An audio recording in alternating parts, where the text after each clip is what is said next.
El levantamiento militar que comienza en Marruecos se ha extendido a las provincias andaluzas con desigual fortuna. Martínez Barrio intenta convencer a Mola para que detenga la rebelión. Mola se muestra inflexible. Desanimado, Martínez Barrio renuncia ante Azaña, quien encuentra en José Giral el hombre de su confianza que asume la crucial responsabilidad de formar gobierno. El nuevo gabinete, monocolor, estrictamente republicano, aprueba las entregas de armas que se han producido durante la mañana del 19 y ordena formalmente que se intensifiquen. Armar al pueblo ha sido la petición unánime de los partidos y sindicatos obreros. Armarlo es también un reconocimiento de que la rebelión está privando al gobierno de los recursos coactivos del Estado. Casares Quiroga y Martínez Barrio se habían opuesto a tal medida por temor a crear una situación irreversible. Pero en la opinión de los militares leales y del nuevo presidente del gobierno, dar las armas es la última posibilidad de salvar la legalidad constitucional, aunque ello entrañe el riesgo de abrir las puertas al protagonismo de las masas y a los desmanes revolucionarios que no tardarán en desatarse en la zona republicana.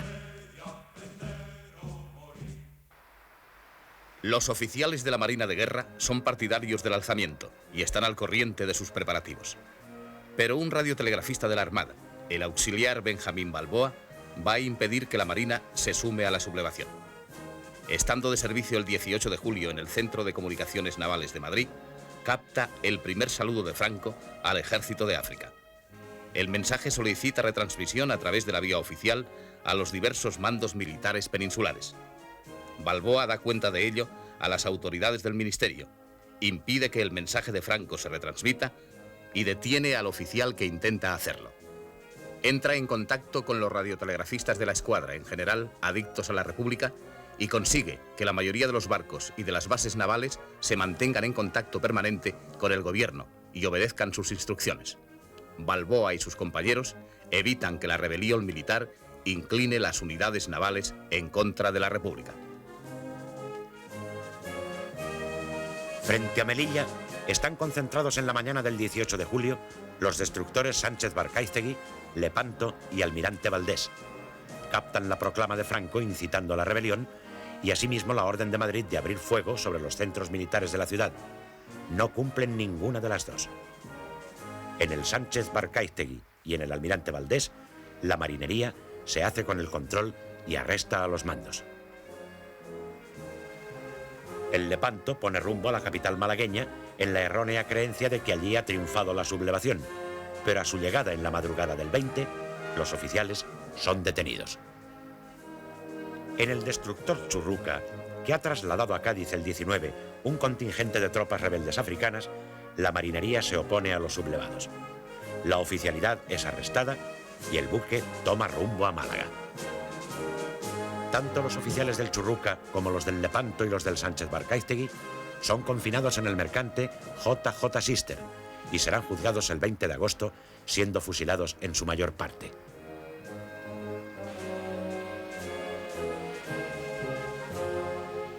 La flotilla de submarinos, desplegada en la costa de África y la península, vigilan especialmente la zona del Estrecho y de Melilla.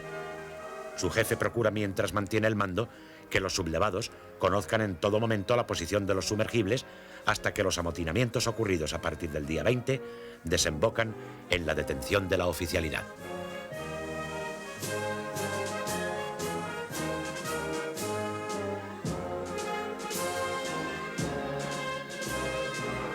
En los cruceros Cervantes, buque insignia de la flota, y Libertad, que navegan desde el Ferrol al Estrecho, las dotaciones proclaman su lealtad a la República y detienen a los mandos.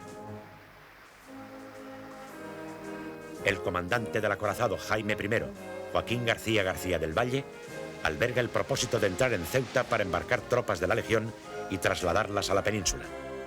Pero el día 20, a la altura del Cabo Mondego, la marinería se amotina adueñándose del buque.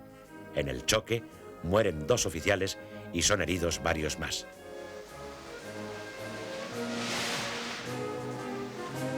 El gobierno designa al capitán de fragata Fernando Navarro Capdevilla como jefe de la flota de operaciones republicana, quien se dirige con el destructor Almirante Ferrándiz hacia Tánger.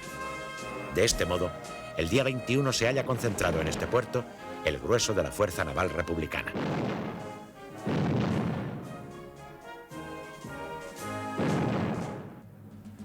Las contrariedades que sufren los rebeldes en la flota son compensadas por los éxitos del general Mola en Navarra. El comandante de la Guardia Civil, José Rodríguez Medel, se opone a la sublevación. Sus propios guardias le asesinan, poniéndose después a las órdenes de Mola. Tal y como está previsto, a las 6 de la mañana del 19, una compañía del batallón de montaña con banda de música proclama el estado de guerra y da lectura al bando correspondiente que se fija en las esquinas. La multitud empieza a congregarse en la plaza del castillo. La rebelión se extiende con rapidez por toda Navarra. Es la única región donde, inmediata y espontáneamente, grandes masas populares, en su mayoría carlistas, se unen a quienes se levantan en armas. El recuerdo de las guerras carlistas todavía entusiasma a los requetés, que acuden por miles a luchar contra la República. En algún caso, miembros de una misma familia, que representan a 3 generaciones, se encuadran en la misma unidad. Como primera medida, Mola lanza pequeñas columnas para asegurar los territorios circundantes, a fin de solidificar una base de operaciones. En Burgos, sede de la 6ª División, su jefe, el general Batet, superior jerárquico de Mola, engañado por este y por su propio Estado Mayor hasta el último momento, es arrestado en su cuartel general. Acto seguido, los rebeldes proclaman el estado de guerra. El general Batet, que había sido laureado por haber reprimido la sublevación de 1934 en Barcelona, será condenado a muerte y fusilado meses más tarde, cuando ya ha remitido el apasionamiento de los primeros momentos. De las capitales de provincia que abarca la 6ª División, se incorporan a los insurrectos Logroño, Palencia y Vitoria. Las noticias de la sublevación en Marruecos llegan a la 5ª División en Zaragoza, que manda el general Miguel Cabanellas a primera hora del 18 de julio. Las tropas son acuarteladas en espera del momento de la rebelión, fijado para las 5 de la mañana del día siguiente. El todavía presidente del gobierno, Casares Quiroga, envía a Zaragoza al general Núñez de Prado, prestigioso soldado, amigo personal de Cabanellas y jefe de la aeronáutica militar, a fin de que sostenga la fidelidad republicana del jefe de la 5ª División. No logra su objetivo. Al llegar, es arrestado. Se le confina en distintas dependencias y días más tarde es asesinado. Cabanellas se adelanta a la hora de la sublevación. A las 11 de la noche del 18, varias baterías ocupan los puntos estratégicos de la ciudad.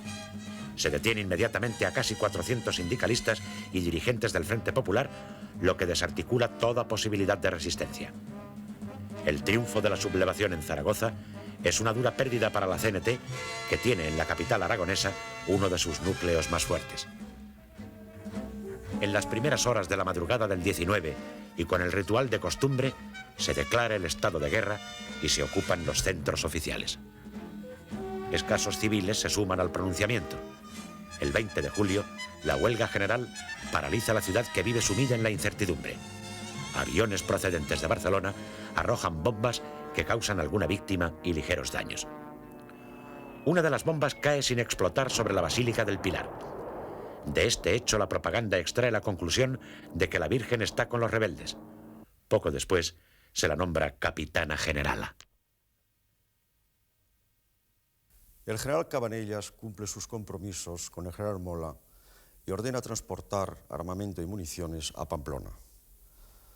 10.000 fusiles, algunos millones de cartuchos, que serán una ayuda preciosa para equipar a los requetés navarros. Recíprocamente, el 24 de julio llega a Zaragoza un tren con unos 2.400 carlistas, lo que compensa la falta de alistamiento de voluntarios en esta ciudad. Inmediatamente obligan a cambiar la bandera republicana por la roja y gualda. En las otras provincias dependientes de la 5ª División Orgánica triunfan igualmente los insurrectos. En Jaca hay una mínima reacción civil prontamente sofocada. Huesca y Teruel no se oponen. La caída de gran parte de Aragón es un duro revés para la República, porque corta las comunicaciones entre Madrid y Cataluña. La rebelión se extiende con éxito hacia el oeste, como la Gran Mancha de Aceite, configurando en los próximos días una amplia zona bajo el mando del general Mola.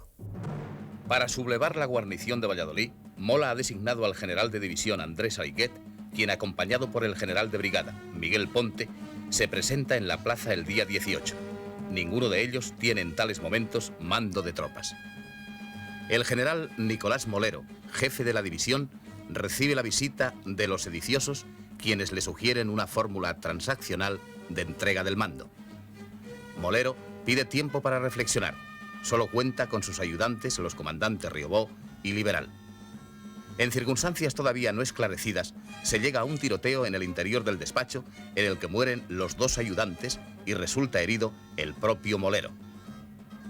Saliquet se hace cargo de la división y nombra a Ponte gobernador civil. Molero es encarcelado y años más tarde recobrará la libertad. El depuesto gobernador civil, Luis Lavín, es fusilado en agosto. El estado de guerra se declara en la madrugada del 19 de julio. Con el ejército colaboran estrechamente guardias de seguridad y asalto, la Guardia Civil y los falangistas, cuyo líder, Onésimo Redondo, acaba de salir de la prisión de Ávila. En Valladolid, la represión es muy violenta. Se producen centenares de detenciones. Se llena la cárcel nueva y es preciso habilitar la plaza de toros y las cocheras para albergar a tantos detenidos.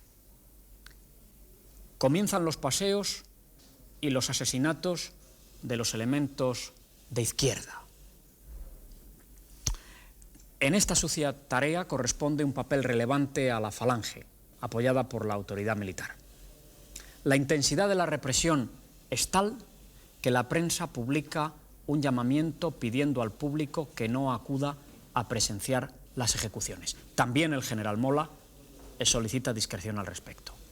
La rebelión se impone rápidamente, aunque con menos violencia, en el resto de las plazas de la séptima división: Zamora, Salamanca, Ávila y Segovia.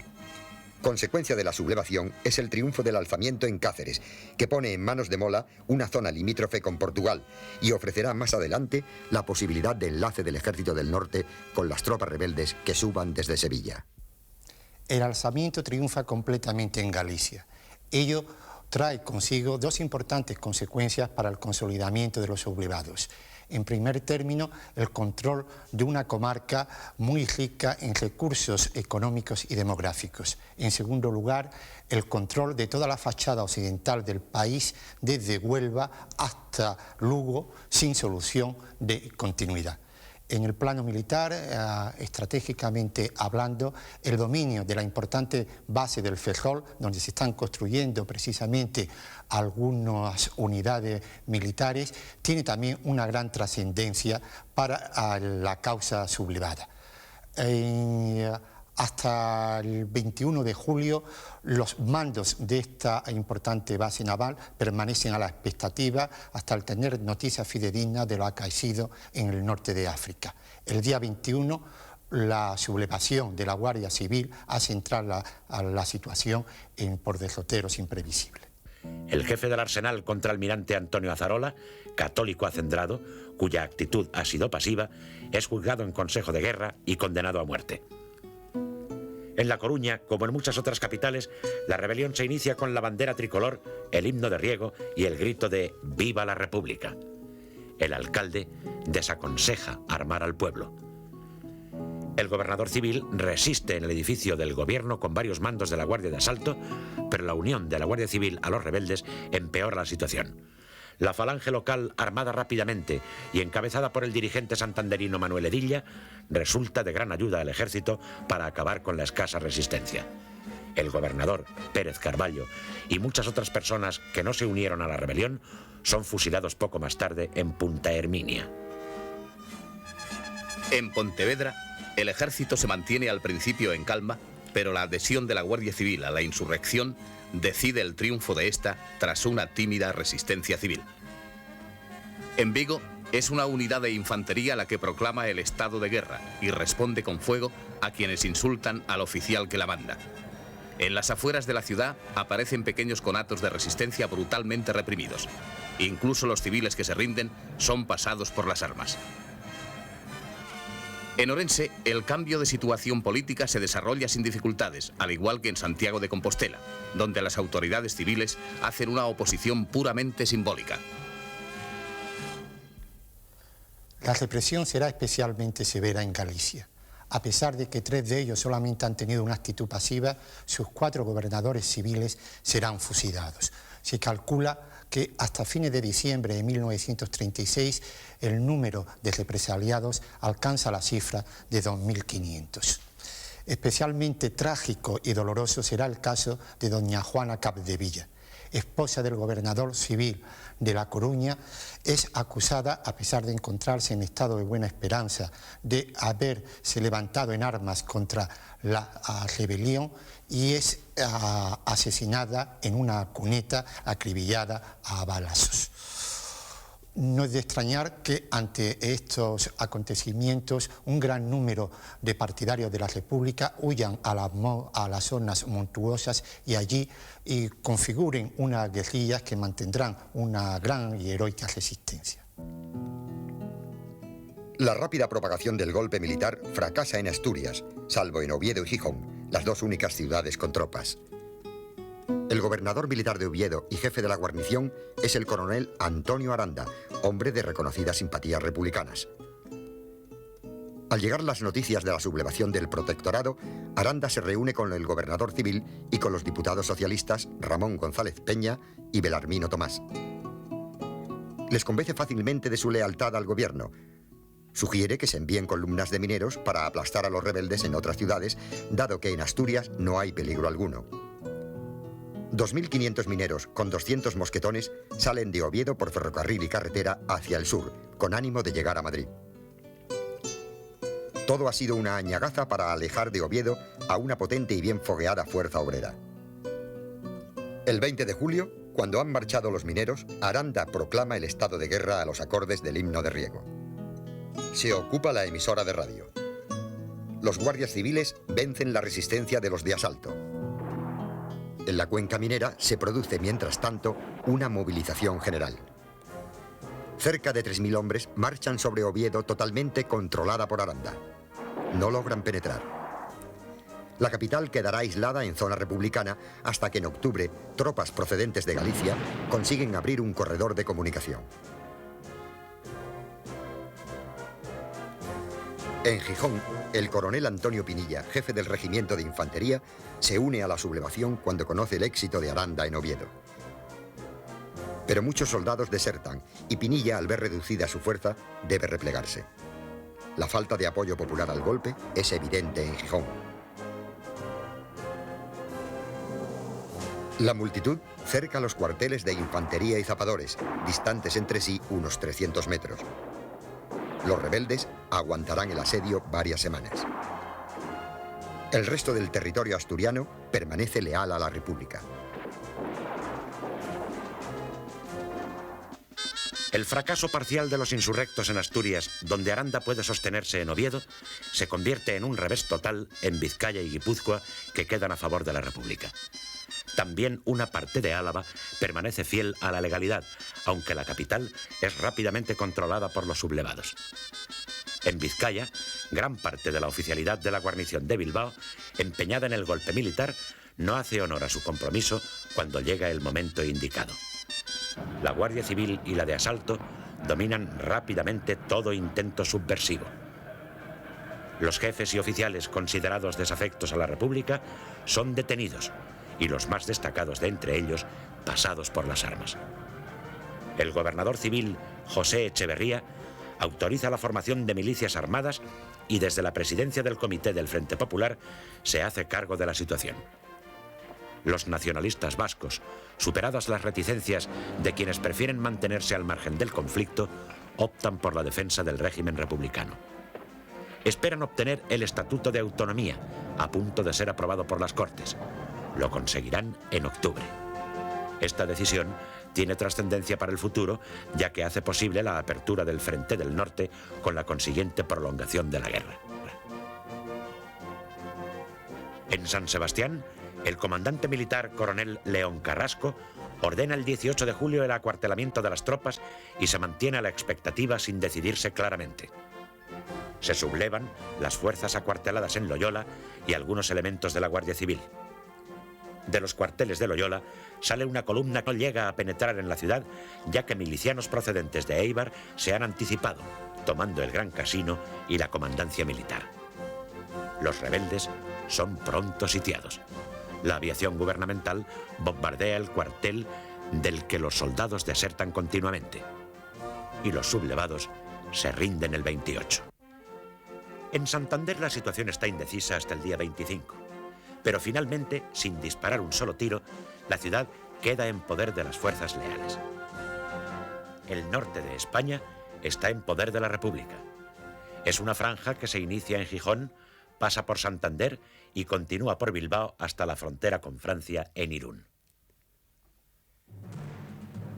El relativo fracaso de los sublevados en el norte de España se ve compensado por el triunfo en otras regiones.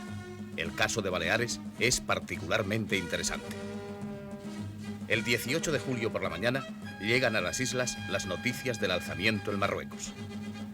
El gobernador civil, el escritor Antonio Espina, se pone al habla con el general Godet, comandante general de las Baleares, para preguntarle si el gobierno de la República puede contar con su adhesión. Godet le da palabra de honor de que se mantendrá en favor de la legalidad. Pero en la mañana del día 19 publica un bando que declara el estado de guerra en todas las Baleares y destituye a las autoridades civiles. Horas más tarde, acompañado de su hijo, emprende vuelo en uno de los hidroaviones llegados poco antes para trasladarlo a Barcelona. La orden de huelga general no llega a movilizar a los mallorquines partidarios en diversos pueblos de la legalidad republicana. Sin embargo, el día 20 hay conatos de resistencia, a veces secundados por carabineros, que sofocan rápidamente al ejército. La oposición más importante es la de las fuerzas de la base de Hidros de Pollensa, que pronto será dominada. En Menorca, el día 20, los intentos de rebelión se encuentran con la oposición de los suboficiales apoyados por la tropa. Toman el mando de la isla un brigada de infantería y un auxiliar de marina. Menorca permanece fiel a la legalidad republicana hasta el final de la guerra. En las islas de Ibiza y Formentera, donde solo hay pequeños destacamentos, el alzamiento triunfa inmediatamente. Los sublevados controlan con facilidad las Baleares, con excepción de Menorca. En Mallorca, la isla mayor, comienza la represión inmediatamente y en ella toman parte activa los falangistas. Unas 1.500 personas pertenecientes a partidos y organizaciones del Frente Popular son detenidas. Enseguida se inician los asesinatos. Mallorca se ha convertido en aquellos años en un centro turístico importante. Disfruta de estabilidad política con muy escasa conflictividad social, lo que hace más incomprensible la represión. El escritor católico francés Georges Bernanos deja un impresionante testimonio de su dureza en su obra Los grandes cementerios bajo la luna. El sábado 18 de julio de 1936 es en Barcelona un sábado de verano. Lo único que preocupa a la población es el fin de semana y sus vacaciones. A Barcelona están llegando desde hace días atletas procedentes de toda España y del extranjero para participar en la Olimpiada Popular, manifestación deportiva subvencionada por el Gobierno de la República y la Generalitat, que tendrá como escenario el Estadio de Montjuïc. Esta Olimpiada quiere ser una réplica de los antifascistas del mundo entero a los Juegos Olímpicos que van a celebrarse en Berlín y que el régimen nazi quiere aprovechar como carta propagandística. Se calcula que participarán en la competición 4.000 atletas. La ciudad se dispone a celebrar al día siguiente la inauguración de la Olimpiada Popular por el presidente Lluís Companys. En las jornadas anteriores han circulado noticias inquietantes sobre un posible pronunciamiento castrense que el presidente de la Generalitat ha desmentido. A la vez, se hace pública la clausura de centros y detención de elementos antirrepublicanos. Durante la mañana del sábado 18 de julio, a pesar de la censura de prensa y radio, ha empezado a extenderse con insistencia por la ciudad el rumor de una sublevación militar en Marruecos. La noticia, sin embargo, no interrumpe la vida normal de los ciudadanos. Se cree, en general, que la sublevación, de confirmarse, no pasará de ser un intento fracasado como el del general Sanjurjo en 1932. Al atardecer de ese sábado, el célebre violonchelista Pau Casals ensaya con su orquesta el concierto inaugural de la Olimpiada Popular que debe tener lugar al día siguiente. Pero el ensayo se interrumpe al llegar la noticia de que la inauguración de la Olimpiada Popular se ha suspendido porque la sublevación militar se ha extendido a la península. La noche del 18 al 19 es de expectación y preparativos.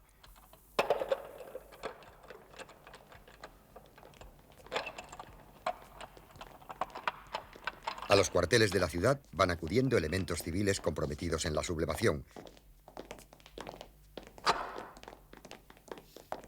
Unos 2 centenares de requetés, falangistas y miembros de Renovación Española.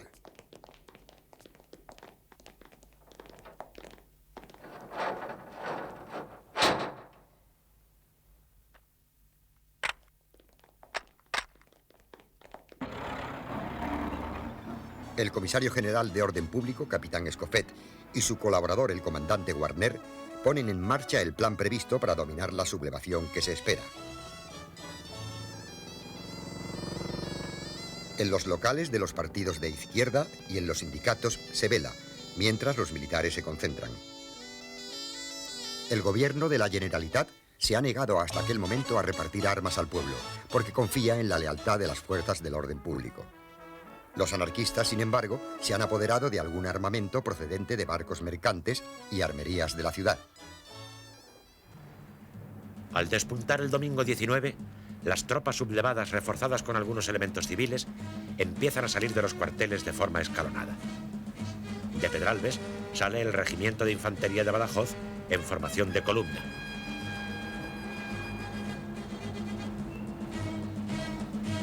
En el cuartel de artillería de Sant Andreu, los elementos civiles concentrados pertenecientes al requeté se han negado a salir a la calle porque el alzamiento se ha hecho al grito de ¡Viva la República!, dado por el capitán Reylen. Quedan en el cuartel para asegurar su defensa. Escofet es informado inmediatamente y pone en marcha su estrategia. Las fuerzas de asalto y de seguridad ocupan los lugares claves de la ciudad. La CNT hace sonar las sirenas de las fábricas y del puerto. Su sonido alerta a los militantes y a toda la ciudad. La sublevación ha empezado en Barcelona.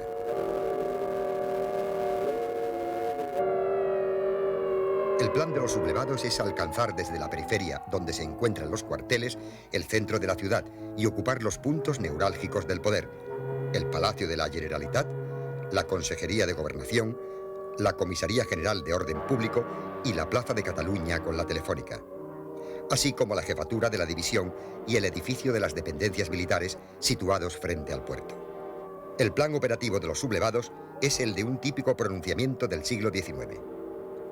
Los insurrectos cometen errores notables.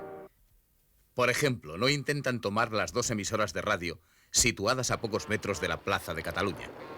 Ambas emisoras, en poder siempre del gobierno de la Generalitat, serán un instrumento importantísimo para la movilización popular, y las noticias radiadas desde ellas son un factor de desmoralización para los sublevados, no solo de Cataluña, sino de gran parte de España.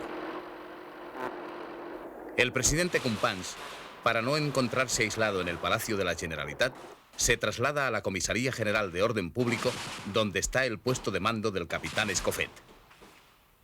Las columnas de los sublevados, a medida que avanzan por las calles, sufren bajas a causa del tiroteo constante que reciben desde las esquinas y azoteas, donde se han apostado fuerzas de orden público y elementos civiles. Se ven obligados a detenerse cuando chocan con el grueso de las fuerzas de asalto y seguridad que Escofet ha apostado en sus itinerarios.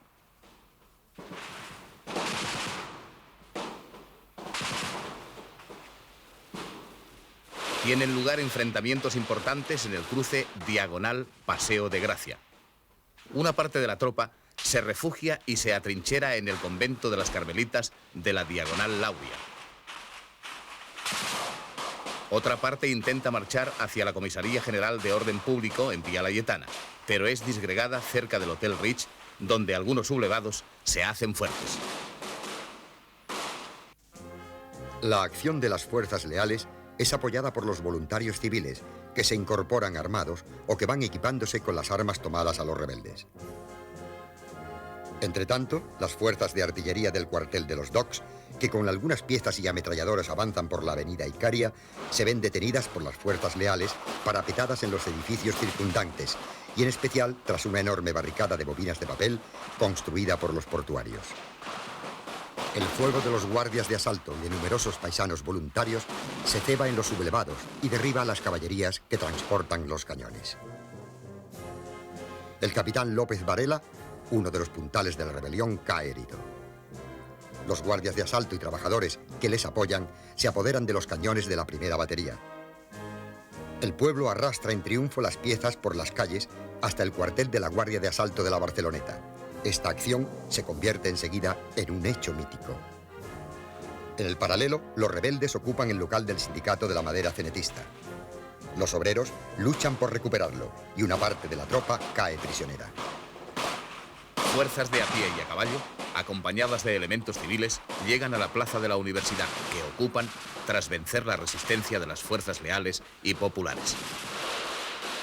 Hacen varios prisioneros, entre ellos el conocido líder sindicalista Ángel Pestaña y Jaime Miravilles. Otros rebeldes toman la plaza de Cataluña. Se hacen fuertes en los edificios del Hotel Colón y el casino militar allí situados. En el centro de la plaza montan algunas armas pesadas para abatir la telefónica, pero solo consiguen ocupar la planta baja.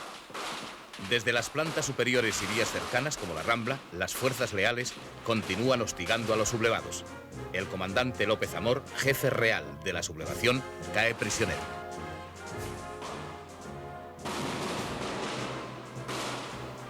Para reconquistar la plaza de Cataluña, el capitán Escofet envía allí una columna de guardias de asalto a través de los túneles del metro.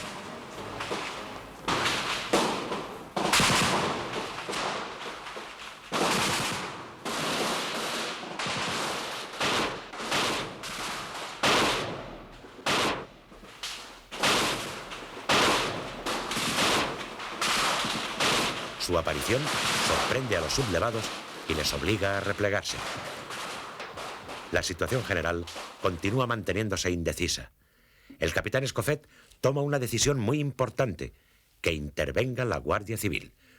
Una columna de unos 400 guardias civiles, reforzada por unos 80 soldados de intendencia al mando del coronel Antonio Escobar, sube por la vía Layetana.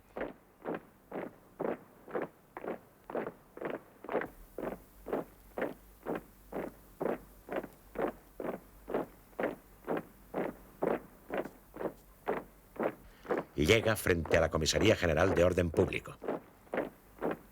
En el balcón se encuentran el presidente Companys, Josep Tarradellas y otras autoridades. Se produce un momento de tensa expectación. ¿Qué hará la Guardia Civil? El coronel Escobar ordena el alto y, volviéndose al balcón, saluda y dice: «A sus órdenes, señor presidente». Después, la columna sigue su marcha. En la plaza de la universidad, su presencia sorprende a los sublevados. No se atreven a enfrentarse con ella. Recuperada la plaza y liberados los prisioneros, la columna se dirige a la plaza de Cataluña.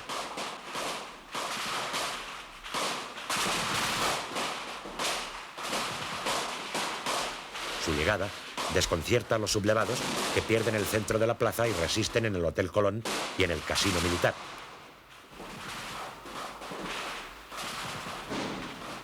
Hacia las 5 de la tarde suenan los últimos disparos en la plaza de Cataluña. Los sublevados se rinden a la Guardia Civil. Unos 200 prisioneros, entre militares y civiles, son conducidos a la Comisaría General de Orden Público.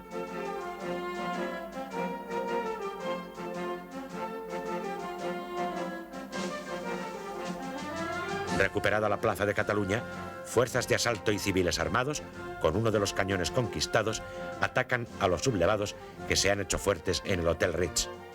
Finalmente, también se rinden. En medio del caos y desconcierto de la jornada, un audaz fotógrafo sale a la calle y, arriesgando su vida, acompaña a las fuerzas leales, captando con su cámara instantáneas que darán la vuelta al mundo. Agustín Centelles. Mientras tanto, en el aeródromo del Prat del Llobregat, el jefe de la base de la aviación militar, teniente coronel Felipe Díaz Sandino, y el capitán Alberto Bayo han conseguido imponerse a los oficiales partidarios de la sublevación. Los 4 aparatos Breguet, en condiciones de vuelo, se ponen a disposición del gobierno. Atacan a los sublevados del cuartel de artillería de los Docks y del parque de artillería de la barriada de Sant Andreu del Palomar. Lanzan octavillas informando que los soldados quedan licenciados y sus jefes destituidos. La acción de los aviones, más que sus efectos materiales, es importante por la desmoralización que produce entre los insurrectos al comprobar que el alzamiento no es secundado por todas las fuerzas del ejército. Además, la aparición en el cielo de Barcelona de la aviación da ánimos a quienes combaten a los sublevados. Sin embargo, la base de hidroaviones ha caído en manos de los rebeldes y a ella llega el mismo domingo al mediodía el general Godet en vuelo desde Mallorca. Viene a hacerse cargo del mando porque el general Llano de la Encomienda, máxima autoridad militar en Barcelona, no se ha plegado a los planes de la sublevación. Godet ordena detener al Llano de la Encomienda y le sustituye en el mando de la división. Al darse cuenta de que la situación es muy grave para los rebeldes, Godet intenta recuperar la iniciativa. Da órdenes de que los 4 hidroaviones que han llegado con él desde Mallorca bombardeen el aeródromo del Prat. Pero es imposible. Los pilotos, al ver que la marinería de la aeronáutica se opone a la sublevación, han emprendido vuelo de regreso. Godet pide refuerzos por radio a Palma y a Zaragoza. El general trata de atraer a la Guardia Civil y llama por teléfono al jefe de esta, general Aranguren, quien le contesta: si mañana me fusila usted, habrá fusilado a un general que ha hecho honor a su palabra y a sus juramentos militares. Pero si mañana le fusilamos nosotros, fusilaremos a un general traidor que ha faltado a su palabra y a su honor. En un último intento, Godet pretende que tropas a sus órdenes se apoderen de la Consejería de Gobernación de la Generalitat, pero es imposible. A media tarde, después de haber perdido los insurrectos las plazas de la Universidad y de Cataluña, un río de gente armada pone sitio al mando de la división. El edificio sufre el fuego de 2 cañones tomados en la avenida Icària, de varias ametralladoras y de numerosos fusiles. Se dispara desde lo alto de los edificios circundantes y desde todos los improvisados parapetos que han surgido en los alrededores. Ante la gravedad del momento, el general Godet telefonea a Josep María España, consejero de Gobernación de la Generalitat, y anuncia que aceptará rendirse únicamente a la Guardia Civil. Así se acuerda, y los sublevados izan la bandera blanca. Son hechos prisioneros y Godet es conducido ante el presidente Companys en el Palacio de la Generalitat. Companys dice al general que cuando se juega y se pierde hay que pagar lealmente. Le recuerda que en octubre del 34, siendo presidente de la Generalitat, se entregó para evitar un derramamiento de sangre y sugiere a Godet que aconseje a los rebeldes que se rindan. Godet, dejando sentado que los demás le han abandonado, pero que él no se ha rendido, acepta y pronuncia por radio estas palabras. La suerte me ha sido adversa y yo he quedado prisionero. Por lo tanto, si queréis evitar que continúe el derramamiento de sangre, los soldados que me acompañabais quedáis libres de todo compromiso. A continuación, Companys toma el micrófono y se dirige en catalán a los oyentes diciendo: Ciudadanos, acabáis de escuchar al general Godet, que dirigía la insurrección, pidiendo que se evite el derramamiento de sangre. La insurrección ha sido dominada. Es necesario que todos continuéis a las órdenes del gobierno de la Generalitat y os atengáis a sus consignas. No quiero terminar sin hacer un fervoroso elogio de las fuerzas que con coraje y heroísmo han luchado por la legalidad republicana, ayudando a la autoridad civil. ¡Viva Cataluña! ¡Viva la República!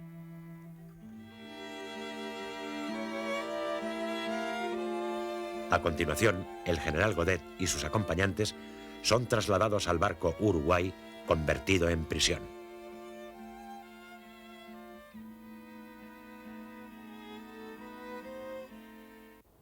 Al anochecer del 19 de julio ocurre un hecho que habrá de tener gran trascendencia.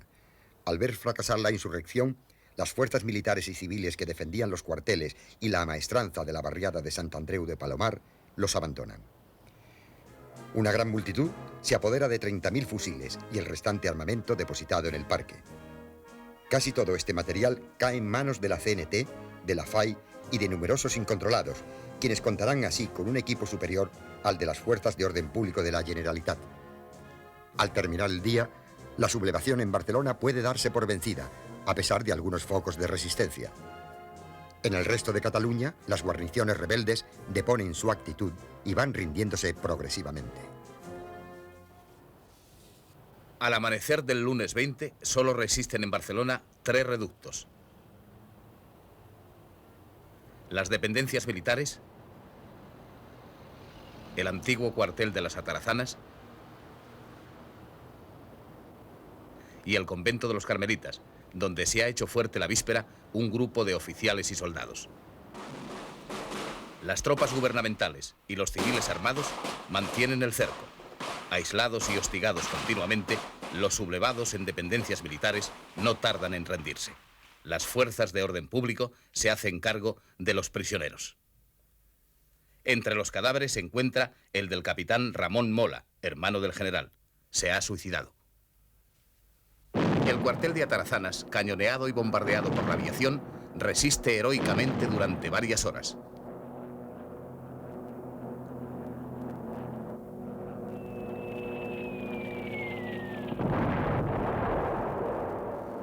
En la dureza de los ataques caen varios dirigentes, entre ellos el anarquista Francisco Ascaso.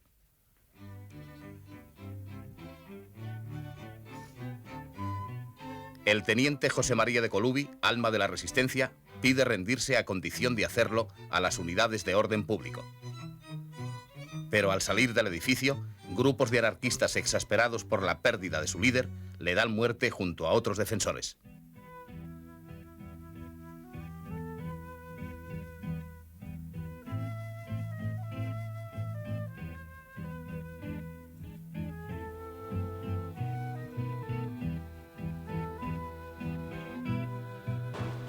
Quienes resisten en los Carmelitas en la mañana del día 20 parlamentan con los sitiadores y exigen entregarse a la Guardia Civil. La Consejería de Gobernación acepta sus condiciones. Mientras los sitiados esperan la llegada de la Guardia Civil, continúa el tiroteo con los asaltantes. Las bajas que sufren los exasperan. Por fin, acude una compañía de guardias civiles al mando del coronel Escobar, ante quien se efectúa la rendición. Pero al salir los prisioneros, una parte de la multitud avanza impetuosamente, arrolla a los guardias civiles y asesina a numerosos oficiales y religiosos. Desde el mismo día 19, se ha organizado un servicio de auxilios sanitarios de urgencia para atender a los heridos en combate. Se convierten en hospitales de sangre todos los edificios susceptibles de cumplir esta misión.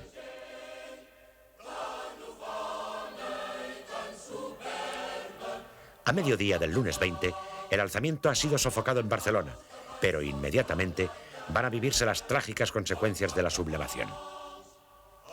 Las masas armadas se han hecho dueñas de la calle y representan el verdadero poder, mientras que el gobierno de la Generalitat carece de capacidad coactiva para imponerse.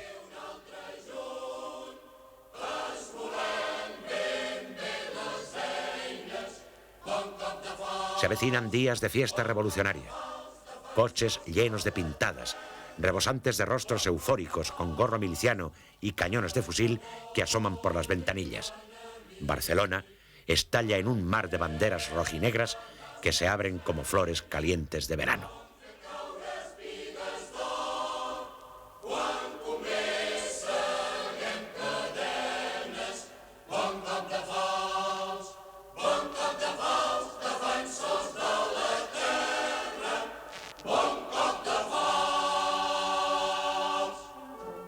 Los acontecimientos de Barcelona ejercen una gran influencia en la capital de España.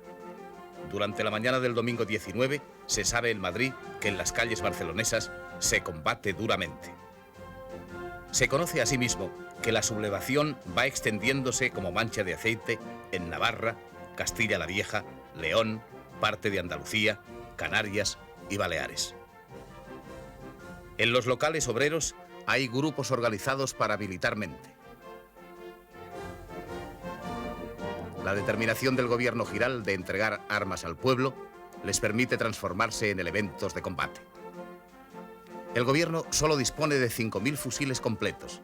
En el cuartel de la Montaña hay 45.000 cerrojos de fusil cuyo control escapa al gobierno. A pesar de que la mayoría de la guarnición está comprometida con la conjura, en Madrid existe un importante sector de jefes y oficiales adictos a la República. Entre los mandos más fieles y decididos figuran el general Pozas, nuevo ministro de la Gobernación, que pugna por mantener la disciplina de la Guardia Civil, y un grupo de aviadores, entre los que se encuentra Ignacio Hidalgo de Cisneros, que ya llevan varios días organizándose para que los futuros rebeldes no se apoderen de ningún avión.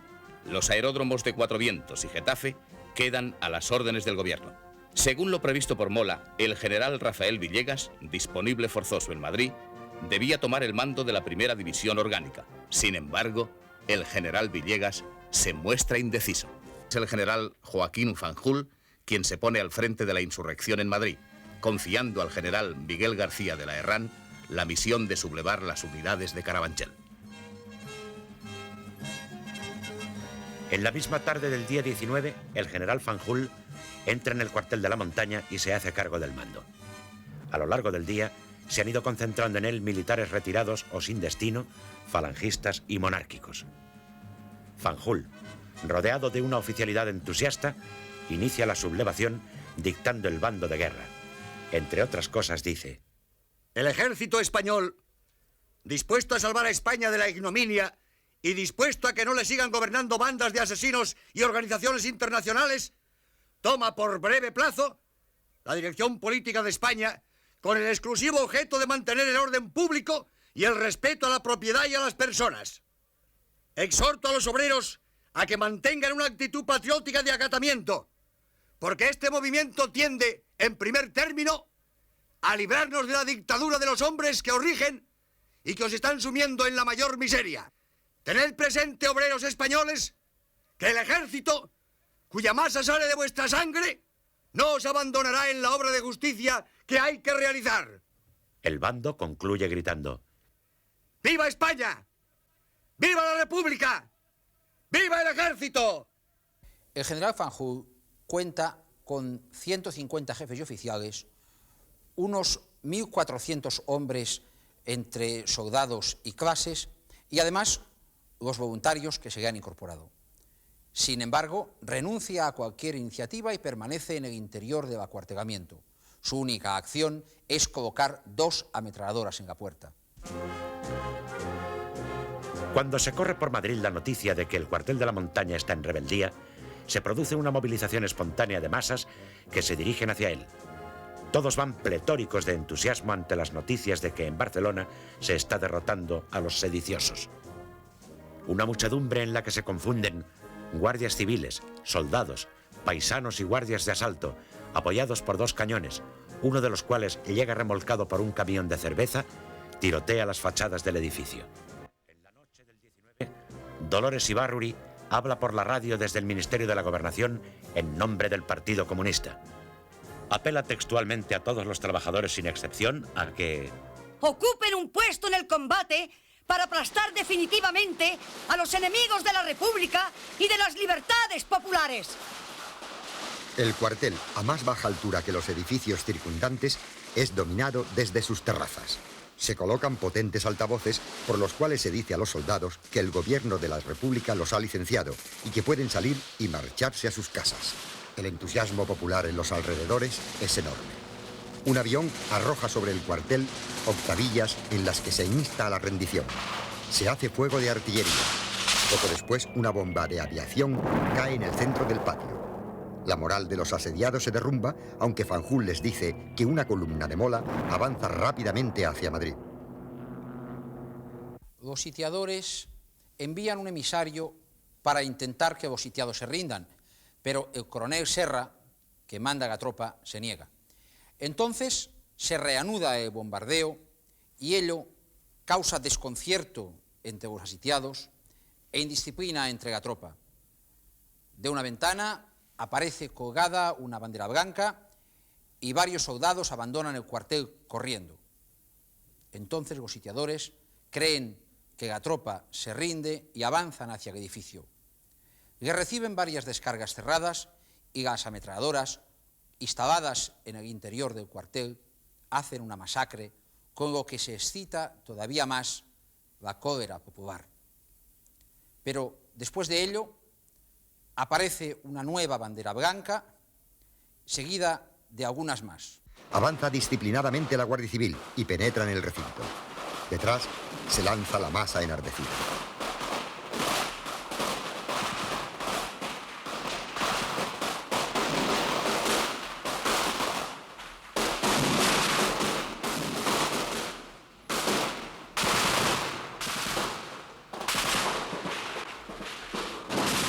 A mediodía del lunes 20 de julio, toda oposición ha cesado. De los casi 150 oficiales y jefes que han luchado en el cuartel de la Montaña, caen abatidos 98, son heridos 14 y hechos prisioneros 12, entre ellos el general Fanjul, que se salva así de la ira popular en aquel momento.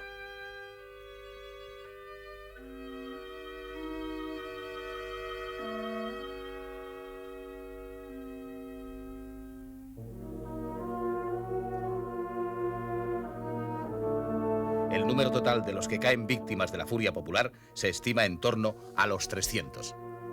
Los intentos de sublevación en otros cuarteles de Madrid fracasan. El general García de la Herrán, que ha ido a sublevar los cuarteles de campamento, resulta muerto en un confuso tiroteo.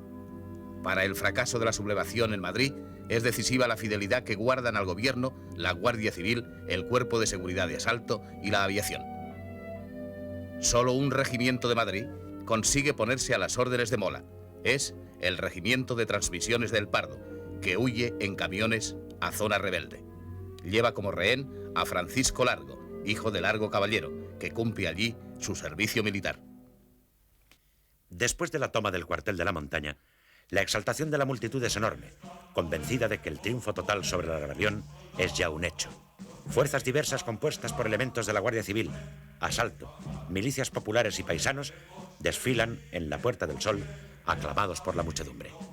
Entre ovaciones, una banda de música militar interpreta el himno de Riego ante el Ministerio de la Gobernación, en cuyos balcones ondean las banderas arrebatadas a los sediciosos. Por las calles de la capital, gentes armadas pasean orgullosas entonando la Internacional. Creen que todo será cosa de unos días. El triunfo provoca una euforia poco acorde con la realidad. Todavía no se piensa que España se encuentra en el umbral de una contienda civil.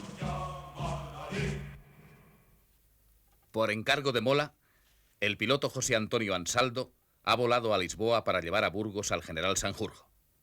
Al presentarse al ilustre exiliado, Ansaldo se declara solemnemente a las órdenes del jefe del Estado español. El gobierno de Madrid, a través del embajador Claudio Sánchez Albornoz, protesta ante las autoridades portuguesas porque se haya permitido a un piloto rebelde utilizar un aeródromo militar en el país vecino. En consecuencia, Ansaldo ha de trasladar su avioneta a un pequeño campo de aterrizaje en Mariñas. Se fija la fecha del 20 de julio para emprender el viaje a España. Cuando despega la avioneta, no consigue elevarse. Roza las copas de los pinos que rodean el aeródromo, capota y se incendia. Sanjurjo perece carbonizado, mientras Ansaldo sufre tan solo algunas heridas.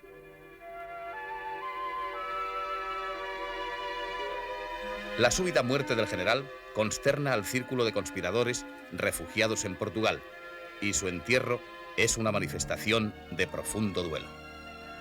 Al desaparecer Sanjurjo, el alzamiento pierde al jefe designado para encabezarlo, y es además un duro golpe para los carlistas.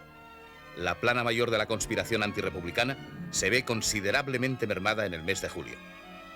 Han muerto en trágicas circunstancias Calvo Sotelo y Sanjurjo. Ha fallecido de cáncer Rodríguez del Barrio, presidente de la Junta de Generales. Godet, Fanjul y José Antonio Primo de Rivera están detenidos y serán posteriormente ejecutados. Quedan como cabezas visibles de la rebelión en marcha Cabanellas, Queipo de Llano, Franco y Mola.